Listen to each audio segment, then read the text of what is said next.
akhirat sempena dengan peristiwa pengajaran Ibrah, Isra dan Mi'raj. Maka yang pertama sekali, kalau kita tak ada ilmu, kita nak faham Isra Mi'raj pun kita tak tahu. Apa sebab Allah jalankan Isra Mi'raj? Hebat tak hebatnya Isra dan Mi'raj ini sampai Allah menamakan satu surah, nama dia Suratul Isra. Tak banyak nama Quran yang guna nama peristiwa, tak banyak. Tuan-tuan sekalian, okey, kita jangan ambil banyak-banyak perang. Satu je dia ambil namanya, disebut sebagai perang Suratul Ahzab. Banyak-banyak tuan-tuan sekalian nama binatang yang Allah jadikan tajuk ataupun nama surah. Bukan semua binatang. Lembu, lebah, apa lagi? Gajah, tuan-tuan sekalian. Semut, ayam serama tak ada.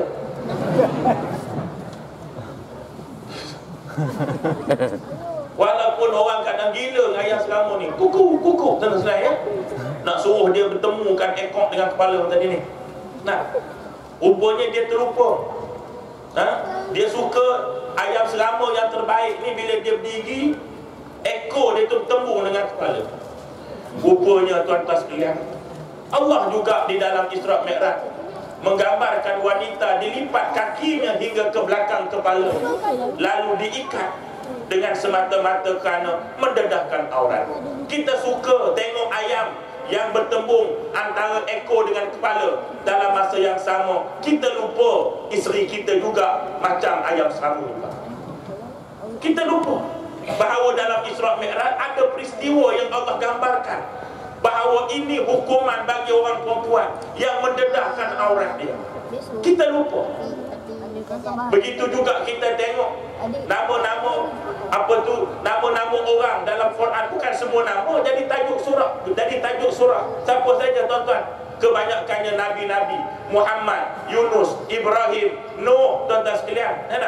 Melainkan dua nama, iaitulah Luqman dan juga Suratul Maryam, yang dia bukan nama nabi. Begitu juga dengan peristiwa. Kenapa peristiwa-peristiwa lain tak dinamakan? Tiba-tiba Allah ambil peristiwa ini dan dinamakan sebagai Suratul Isra. Yang lebih spesialnya tuan-tuan sekalian, surah Isra ni pula, kalau surah lain kita tengok surah Baqarah, ayat pertama cerita tak tentang Baqarah, tentang lembu, tak cerita. Surah Baqarah tu duduk di ayat yang lain. Tapi Suratul Isra, nama surah Isra, cerita tentang nama surah, duduk pada ayat yang pertama. Tuan-tuan sekalian, persiapan yang utama tadi saya sebut adalah ilmu. Hari ini kita datang kerana kita nak ilmu. Nah, ilmu ni apa? Apa ni ilmu? Nama dia ilmu tadi apa? Ilmu ini sesuatu perkara baik yang kita terima dengan niat untuk kita beramal dengannya. Kerana dengan amalan itu kita akan selamat di akhirat. Baik tuan-tuan sekalian, maka sebab itu kita disuruh untuk belajar. Alhamdulillah tuan-tuan sekalian, di Shah Alam ni kalau kita tengok kan, makmur dengan pengajian ilmu. Pilih yang mana kau nak pergi. Nak pilih aja. Berasa nak ini, nak berasa nak sini, boleh pergi saja. Nah, tujuannya apa? Hebat tak hebat, Allah nak motivate supaya kita ni mendalami ilmu, sampai Nabi menamakan majlis ilmu itu sebagai taman syurga. Mana ada tuan-tuan sekalian Nabi namakan majlis lain taman syurga mana? Satunya di Masjid Nabawi itu, yang lain masjid ilmu. Kenapa tak dinamakan majlis ilmu, majlis ilmu itu sebagai taman tasik Shah Alam? Kenapa nama taman syurga? Sebabnya Nabi kata, orang yang bersusah-susah datang nak mengaji ilmu, Allah permudahkan jalannya ke syurga. Memang susah dunia cari ilmu, nak bercengkang mata, habiskan duit tuan-tuan sekalian. Memang tuan-tuan pun dah tahu dah, datang ceramah tempat ni mesti bawa duit, tahu dah. Tahu dah. Ni buat ada yang tuan-tuan sekalian ya. Dah tahu dah. Jadi maknanya susah. Maka ingat apa kata Allah dalam hadis kursi, orang yang di dunianya susah, Allah takkan susahnya pada hari kiamat. Kita susah nak datang majlis ilmu, tapi nanti perjalanan kita ke syurga mudah. Nak mati kita mudah, bangkit daripada kubur kita mudah, berkumpul di mahsyar kita mudah, berlalu titian sirat kita mudah. Sebab apa? Sebab kita dah susah masa kat dunia. Tapi kalau kita bersenang-senang kat dunia, tak ada lama. Nak mati susah, dalam kubur susah, bangun dari kubur susah, berkumpul di mahsyar susah, nak lintas titian sirat susah. Digambarkan oleh Nabi, ada orang yang berjalan di atas titian sirat, ada yang dengan muka, ada yang dengan perut, semuanya bergantung kepada kejahilan mereka meninggalkan amal. Yang kedua, tuan-tuan sekalian, persiapan untuk kita di akhirat adalah, tuan-tuan sekalian, memperbanyakkan membaca Al-Quranul Karim. Ulama menyebut, kalau Allah nak cakap dengan kita, bacalah Quran. Dan kalau Allah kita nak bercakap dengan Allah, maka solatlah kita. Maka Al-Quran ini adalah kitab Allah. Setiap orang, tuan-tuan sekalian, dia kena jadualkan bahawa dia mesti baca Quran. Jangan tunggu Ramadan, tuan-tuan sekalian. Jangan tunggu Ramadan. Tunggu Ramadan pulun, tuan-tuan sekalian. Khatam Quran hari kedua dah majlis khatam Quran. Ya Allah, tuan-tuan sekalian. Ni masa pergi pun kalau dia hidup dia terkejut. Punya cepat baca Quran, khatam dah. Baru 2 hari Ramadan khatam. Tuan-tuan sekalian, tapi habis Ramadan, tuan-tuan sekalian, kita tidak jadi apa-apa. Macam juga kita pergi Mekah. Oh, pergi Mekah, tuan-tuan. Tok Bilal tak mari, dia marilah masjid. Nah, balik Malaysia, Tok Bilal dah balik, dia tak sampai-sampai lagi. Jadi tuan-tuan sekalian, nah, macam juga di Raudhah di Masjid Nabawi, berkebut nak masuk, tuan-tuan sekalian, bertolak-tolak nak masuk, tuan-tuan. Tapi mari ke taman syurga yang Allah letak di seluruh bumi dia, tak ada siapa punya berebut nak datang, tuan-tuan sekalian. Bahkan yang ada berebut nak halang pula taman syurga.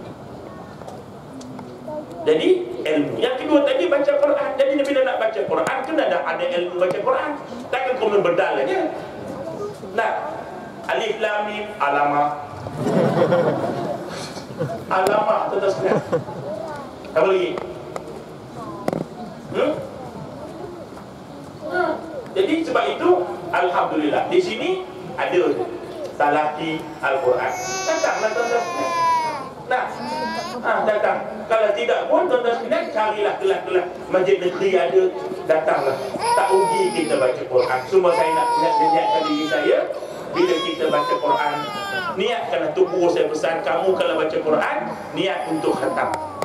Bila kita tanya sebab apa tu guru, dengan niat kamu besok kalau kamu baca Quran tak sempat khatam, kamu mati, sebelum jasad kamu disentuh oleh manusia, malaikat akan turun menghatamkan bagi pihak kamu. Niat khatam Quran, tapi bersungguhlah tak alif lam mim surah Allah 3 bulan pun baca. Bulan keempat meninggal. Malaikat pun susah banyak sangat kau tak yakin.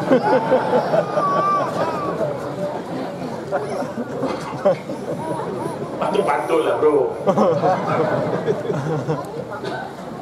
Tapi kita jadualkan 1 hari 50 ayat, 1 hari 50 ayat. Itulah tuan-tuan sekalian, budayakan baca Quran.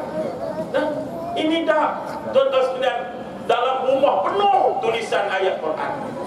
Muka pintu dah Bismillahirrahmanirrahim, keluar pintu Surahul Azim, macam-macam ayat ada. Tuan-tuan sekalian, tapi tu saya ni kan memang tak boleh buat lawak, jadi nak suka sekali bukan lawak antarabangsa, tapi dia nak cerita begitu lah.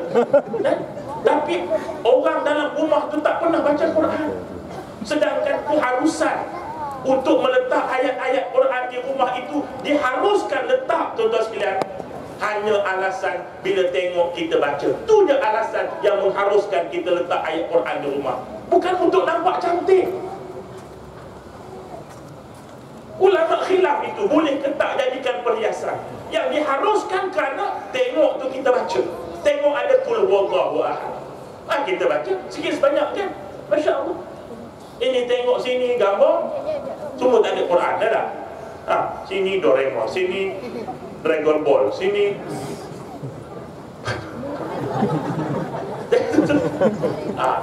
Jadi sini Dragon Ball, sini bola kampung, sini panda. Tuan-tuan sekalian.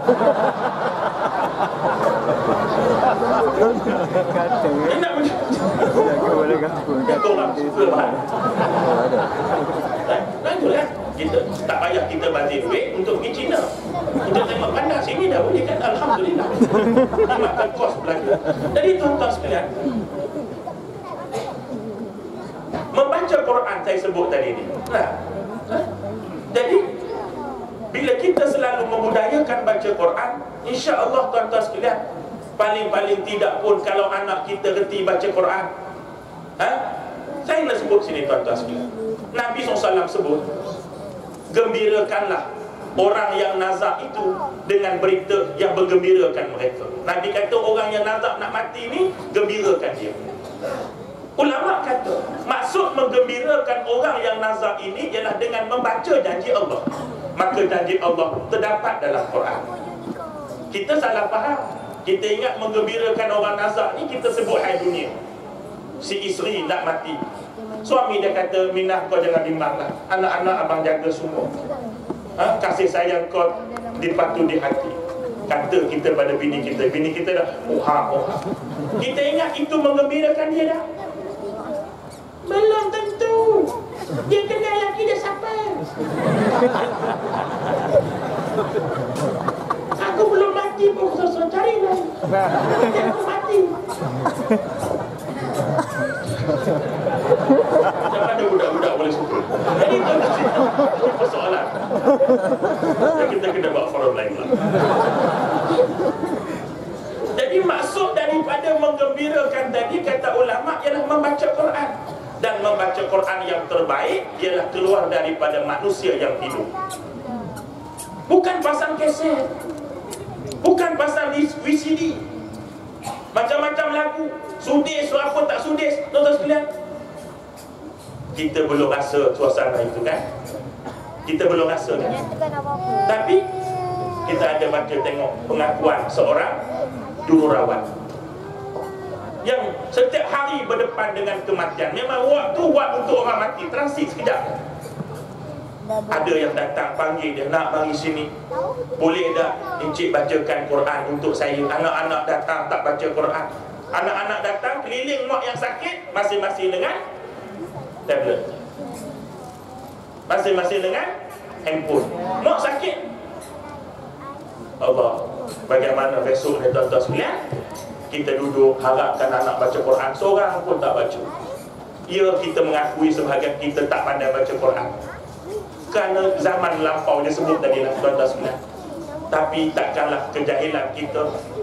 Kita tak rasa ke kita rugi tak baca Quran? Kita tak rasa ke kita rugi? Maka jangan biarkan kerugian itu melalui dan meresapi ke dalam hati anak-anak kita.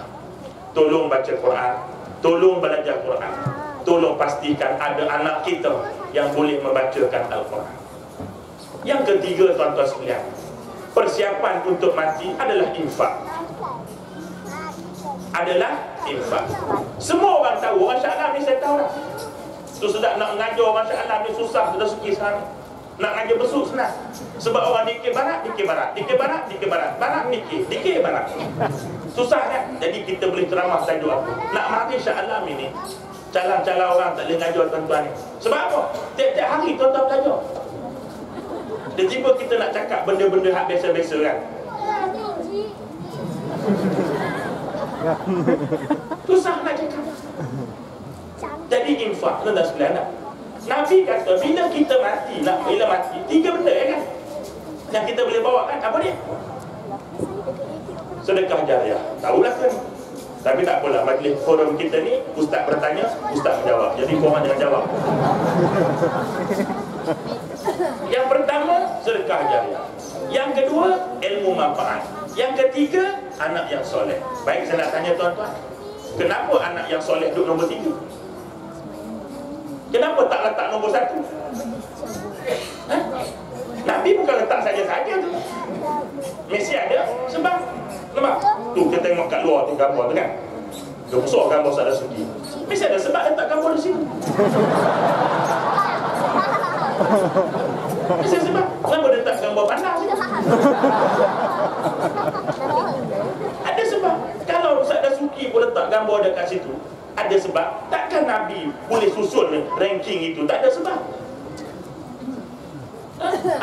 Anak solehah yang berdoa duduk nombor 3. Sebab apa?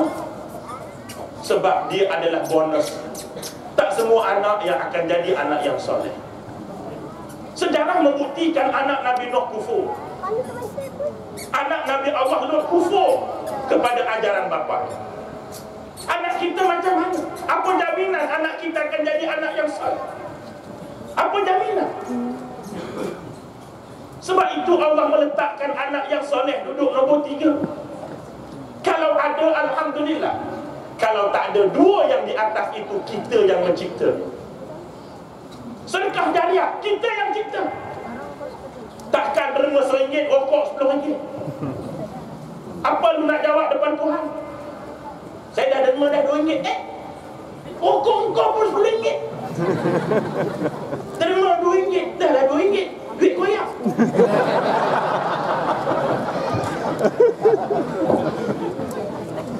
Duit koyak tu sebab apa?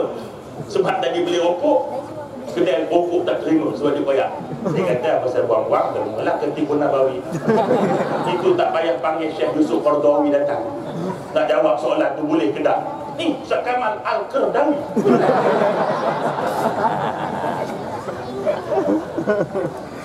Jadi tak payah jawab soalan tu Allah terima ke tak. Kalau tokek rokok pun tak terima duit tu, kau ingat Allah terima?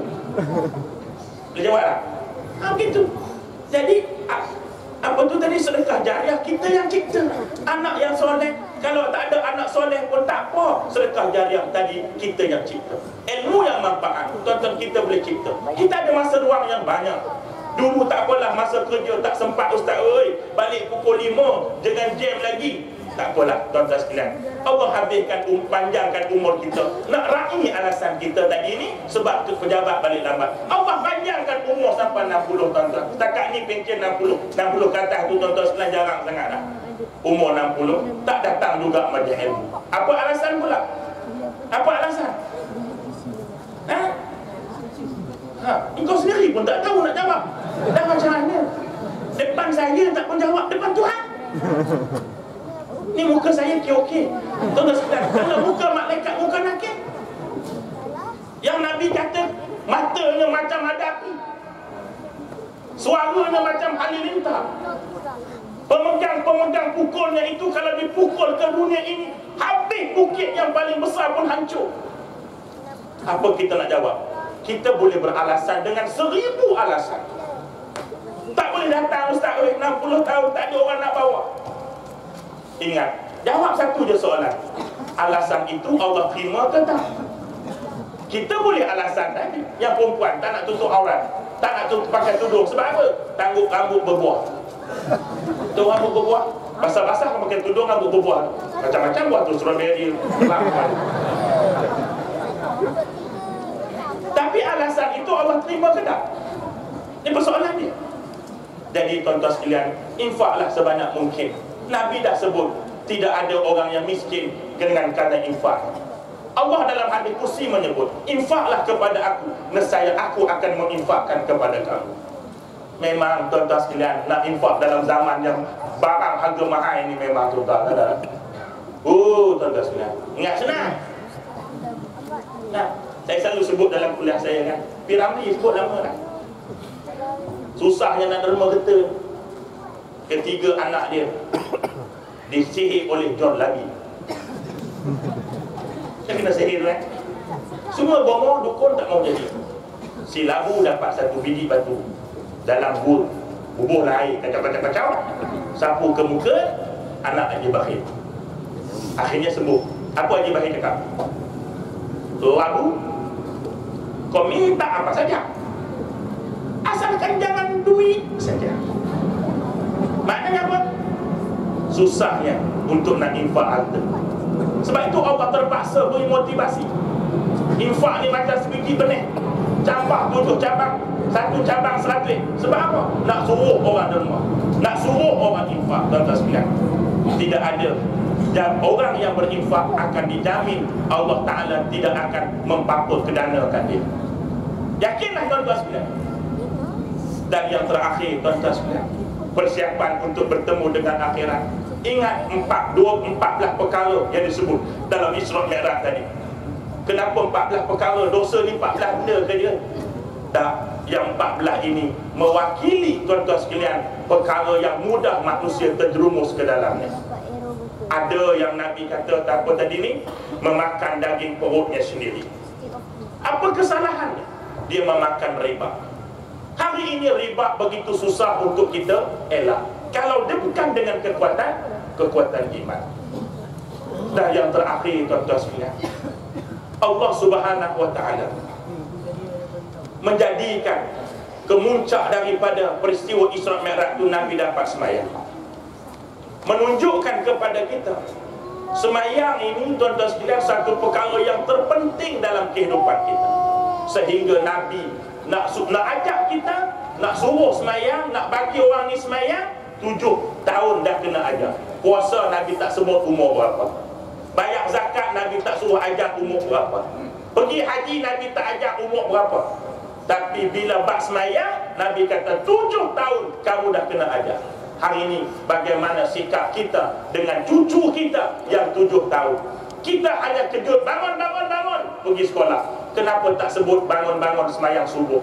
Budak yang bangun akan pergi sekolah, tapi budak yang pergi sekolah belum tentu bangun untuk semayang. Dahulukan istilah agama daripada istilah lain. Kejutkan anak, bangun solat subuh. Sekolah dia tak payah disebut sebab dia memang kena ke sekolah. Tapi kita sebut bangun sekolah, bangun sekolah, mana sekolah. Kenapa kita sekolah? Cikgu suka tidur, hari-hari cikgu main bola.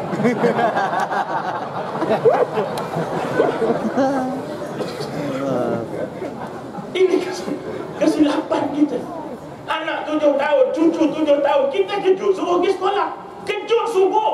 Bila dia semayang subuh, automatik dia pergi sekolah. Tapi anak yang pergi sekolah, cucu yang pergi sekolah, belum tentu dia sempat menunaikan solat. Kenapa 7 tahun?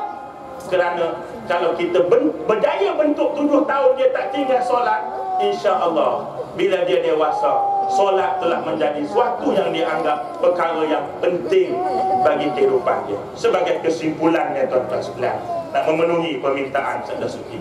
Tak pernah lagi saya forum saya kena buat kesimpulan. Sebabnya saya kan cakap yang ditanya ini, dia kan dengar dua-dua bicara kan, berarti dia dapat kesimpulan. Tapi tak apalah, ya, apa-apa pun tak apalah. Sebab ni tempat dia. Jadi kesimpulannya yang pertama, Isra' Mi'raj adalah perkara yang benar-benar terjadi. Siapa yang mengkufuri Isra' Mi'raj, hukum dia jadi kufur, kafir secara mutlak. Kalau dia tolak, dia kata tak masuk akal. Satu. Yang kedua tuan-tuan sekalian, peristiwa Isra' Mi'raj ini nak menggambarkan kepada kita tak semua perkara agama boleh kita sukat pakai akal.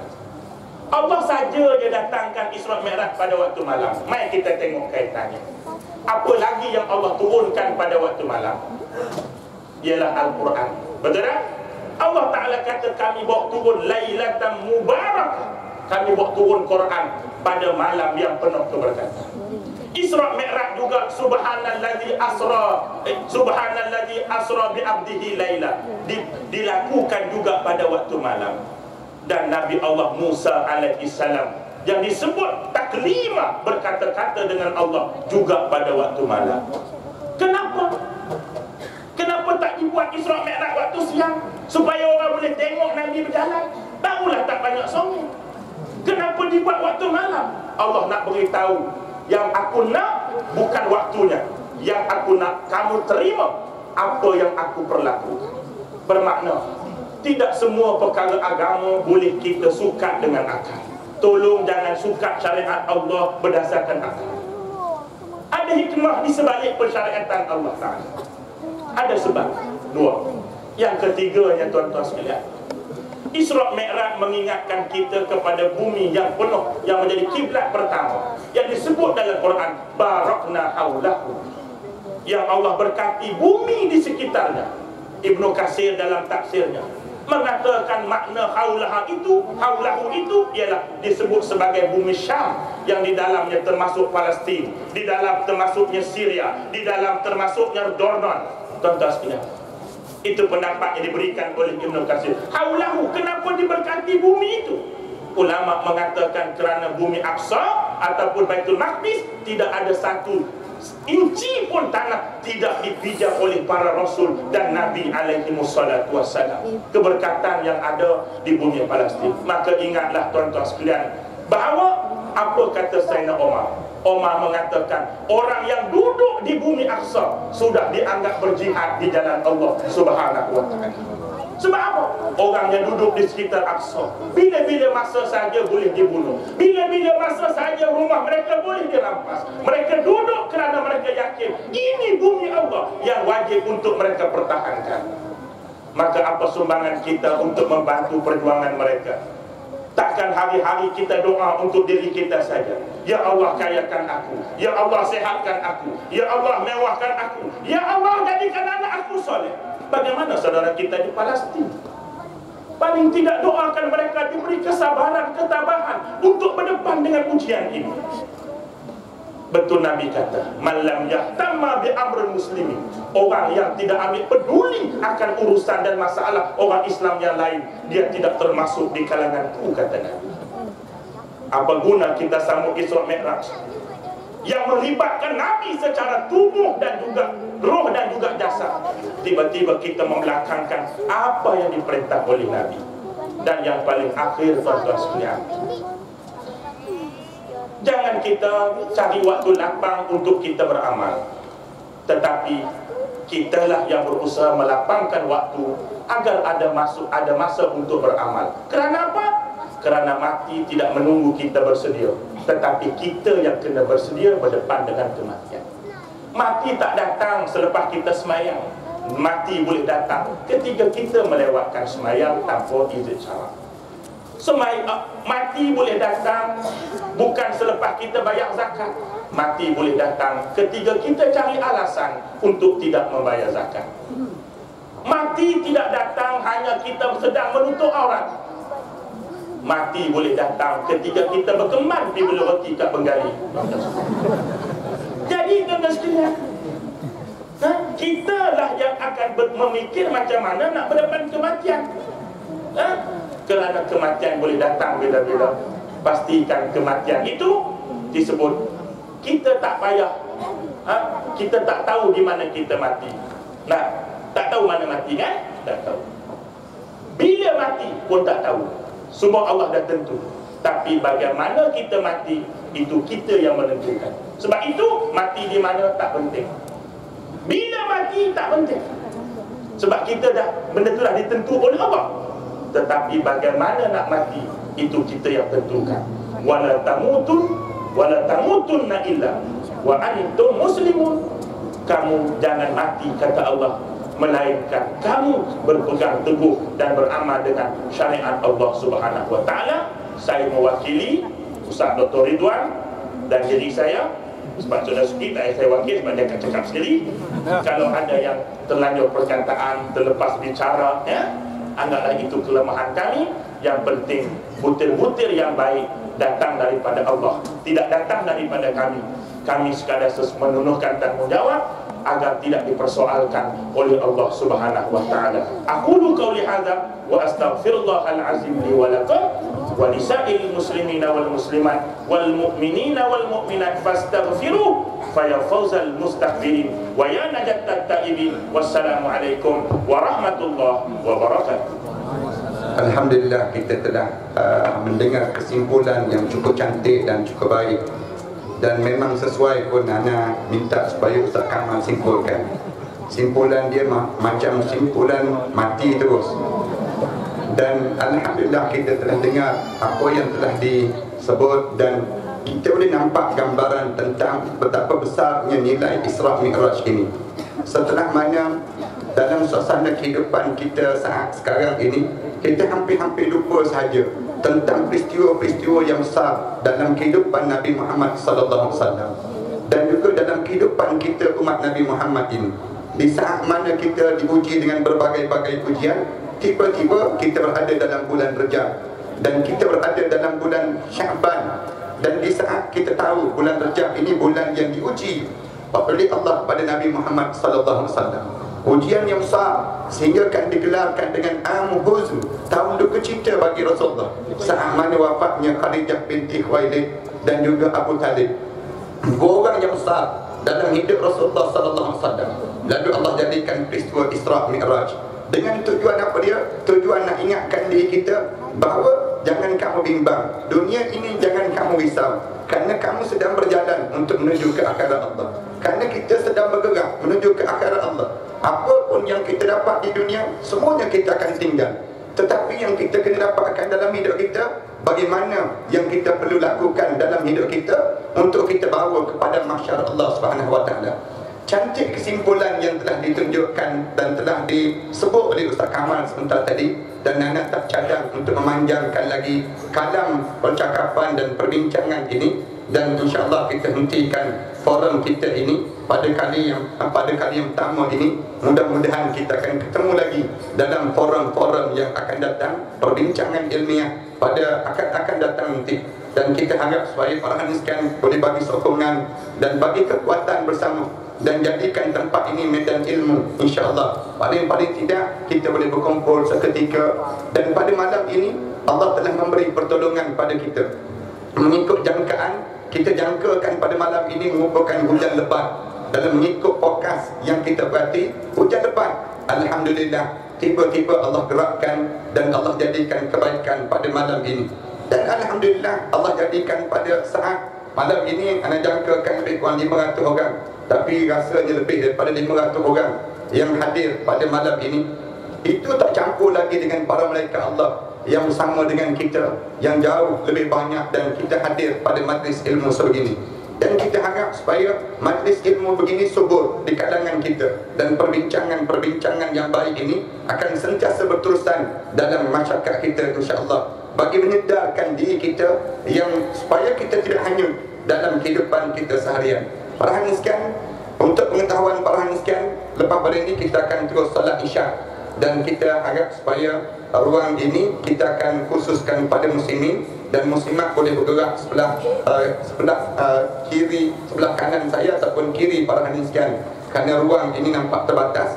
Bagi jemaah yang sudah melaksanakan ibadah Isyak, kerana saya dipahamkan ada yang datang lepas Isyak, dan ramai yang kata kenapa tak buat lepas Isyak, dan masing-masing sebut, dan kita bagi tahu bahawa bimbang besok ramai lagi yang akan meneruskan kerja, dan kita bimbang lewat malam, dan kita bukan buat dalam hari Minggu. Oleh kerana kita tidak buat hari Minggu, kita buat dalam keadaan yang bermula daripada maghrib sampai pada pukul 10 malam. Kemudian insya-Allah dalam masa yang sama, saya ingin mengucapkan ribuan terima kasih banyak-banyak pada yang memberi sokongan, terutama beberapa buah syarikat yang telah hantar air, kemudian individu-individu yang telah hantar makanan. Pada malam ini jangan tinggalkan sebotol air pun, jangan tinggal di belakang sana. Kemudian makanan-makanan individu daripada Datuk Taib dan keluarga, dan 2-3 orang lagi keluarga-keluarga yang telah bawa datang makanan ini, saya harap supaya jangan tinggal sikit pun, pakat-pakat makan bersama. InsyaAllah mudah-mudahan daripada makanan itu, makanan yang penuh dengan keberkatan di sisi Allah. Bagi jemaah yang sudah melaksanakan ibadah solat Isyak, di sebelah sana, sebelah kanan saya ada gerai-gerai yang penggerai-penggerai muslim ini sanggup untuk datang buka gerai masing-masing. Kita pakat-pakat support. InsyaAllah tak ada kad beri, senang gitu. Tak ada di sana, dan insyaAllah mudah-mudahan kita bagi sokongan pada jualan-jualan di sebelah tapak parking sebelah belakang ini, dan kita harap kita akan diberkati dan dirahmati oleh Allah.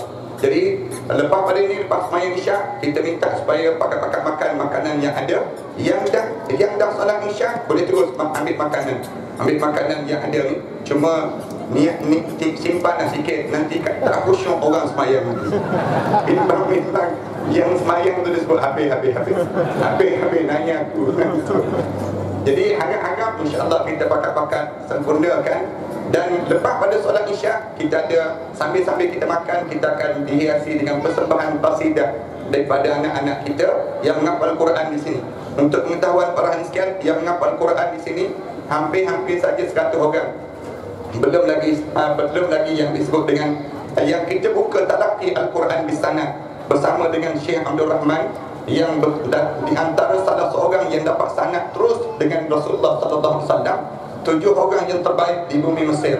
Saya dipahamkan demikian, dan beliau yang telah mengimamkan solat isyak kita tadi. Dan kalau korang sekarang ada kesempatan, daftarlah untuk sama-sama belajar sanad sampai pada Rasulullah sallallahu alaihi wasallam. InsyaAllah kita akan buat majlis ijazah, pengijazahan lepas pada hafiz 30 juzuk.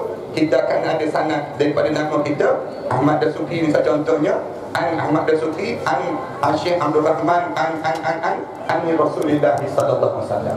Maknanya sanad yang datang daripada Rasulullah.